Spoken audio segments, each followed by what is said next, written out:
Abraham Lincoln, the 16th President of the United States, was born on February 12, 1809, and is famous for leading the country during the Civil War and abolishing slavery, a legacy he considered his greatest achievement. His life ended tragically with his assassination on April 15, 1865. Life and Presidency, 1809-1865. Born into poverty in Kentucky, Lincoln was largely self-educated before becoming a successful lawyer in Illinois. His political career took off with his election as the first Republican president in 1860. As president, his main goal during the Civil War was to preserve the Union. He confronted the country's greatest constitutional and moral crisis, strengthening the federal government and modernizing the economy.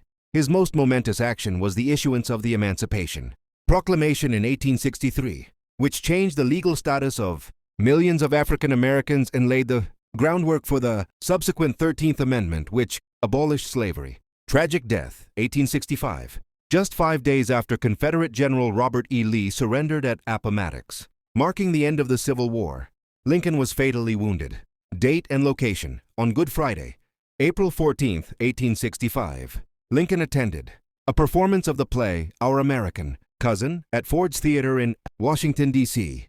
The assassination: an actor and Confederate sympathizer named John Wilkes Booth infiltrated the presidential box, shot Lincoln in the head with a single-shot Derringer pistol, and fled. Passing, the gravely wounded president was carried to the nearby Peterson House, where he died the following morning, April 15, 1865. Posthumous legacy: Lincoln's death profoundly impacted the nation.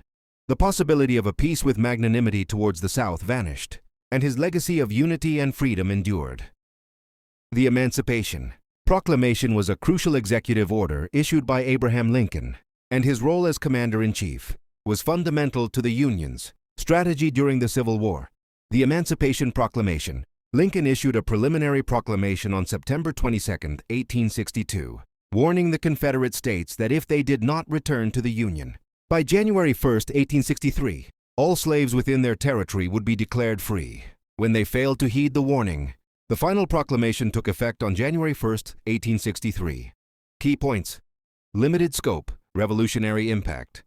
Initially, it only freed slaves in states that were in rebellion against the Union, not in loyal border states like Maryland or Kentucky. Legally, Lincoln justified this as a war measure under his authority as commander-in-chief to weaken the enemy, changing the war's purpose. It transformed the Civil War from being solely a fight to preserve the Union into a moral crusade for freedom as well. Military and political force: it allowed nearly 200,000 Tuns, African Americans, to join the Union armed forces, strengthening the North militarily. Furthermore, it tilted international public opinion, especially in Great Britain and France, in favor of the Union, ending the Confederacy's hopes of obtaining official recognition. Role as commander-in-chief: although he lacked extensive military training, Lincoln quickly learned military strategy and exercised active and direct control over the conduct of the war. Defining objectives: his most important role was defining the war's objectives. First, to preserve the Union at all costs, and later, with the proclamation, to secure freedom as an inseparable end of victory. Strategic leadership: he was in constant contact with his generals, frequently telegraphing and participating in military planning. He appointed and dismissed commanders until he found capable leaders like Ulysses S. Grant. Use of executive power: he used his presidential war powers in unprecedented ways, going to war without prior consultation with Congress, and suspending habeas corpus when he deemed it necessary for national security. His leadership was crucial for guiding the nation through its deepest crisis and laid the foundation for the 13th Amendment, which ultimately abolished slavery throughout the country in December 1865. Freedom is the soul of a nation.